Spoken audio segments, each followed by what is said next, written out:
Let's bring in the Shadow Veterans Affairs Minister, Barnaby Joyce now. Barnaby, had Richard Marles on the program a short time ago. He struggled to get a few answers out today, but this all relates to the government proposal to tax unrealised gains in 3 million plus super accounts.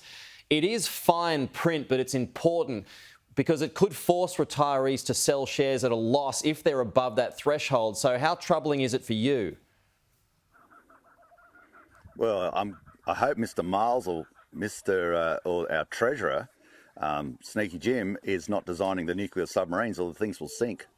In accountancy, when I was an accountant, you'd come in with policies like this and your partner would say, what's this packet of poo tickets? Which is basically someone who hasn't actually gone through and properly discerned what the issues are. What's happening here is they're going from accrual accounting, when you determine what something's worth when you sell it.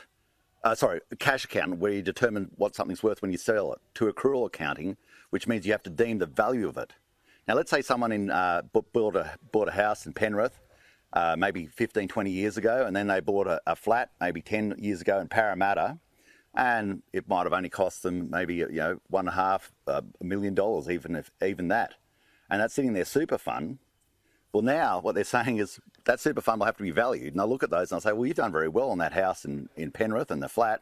Your super fund's worth $3-4 million now, $4 million. And that's not outrageous. People in the Sydney property market would say that's quite possible if you had 20 years investment in it. Well, where are they going to get the cash from? They'll have to sell the flat or sell the house. Yeah. And that means it's just. And if you're on a defined benefit scheme for your listeners is when you get a certain amount of money each year. They're saying that that's also in the realm. So if you retire at, say, 65 and you want to live for another 20 years, and that's not unreasonable, at about $150,000 a year, that defined benefit scheme is worth around about $3 million or more. Now, it's not indexed. So that means that, what about all the veterans? I'm in the Veterans Affairs. What about the Veteran Affairs pensions? If that person is sort of married, he's got his partner, his wife or a husband, $150,000 a year is good, but it's not through the roof. That's $75,000 each to try and support each other through your retirement.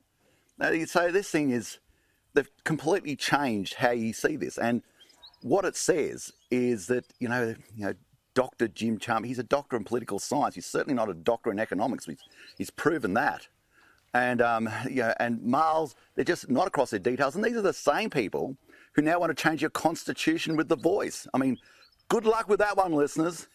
If this is what you get with their super policy, God help you when they go to change the constitution.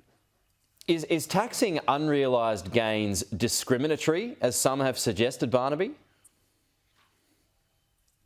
Well, taxing unrealised gains is precisely that. You have to make an assessment. Of course it is, because people who have a portfolio that's weighted in capital assets, such as flats, such as rural property, such as a house, well, how do they find the cash when you say we've just doubled your taxation rate?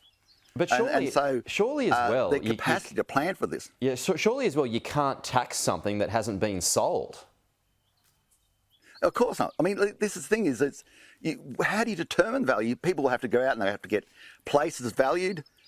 You bought it on a cash basis, believing that it'd be accounted for on a cash basis.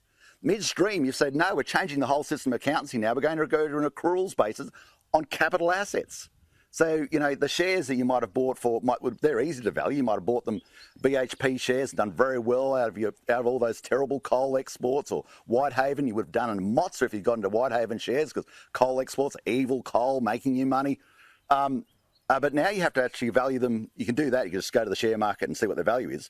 But what about your flat in Penrith? You say, well, I don't know. And get a value in. Okay, well, that's some more cost. Someone has to come in and value it. What about your house in Parramatta that's in your super fund? I know, you've got to go get it valued. I mean, they have way underestimated how many people this affects. Well, I think it's been way underestimated. No, I think it feels like it's been rushed and undercooked. If you drill down to it, it's just not thought through. I mean, these guys it's amateur hour. It's amateur hour, and it's this packet of poo tickets policy that's landed on the desk.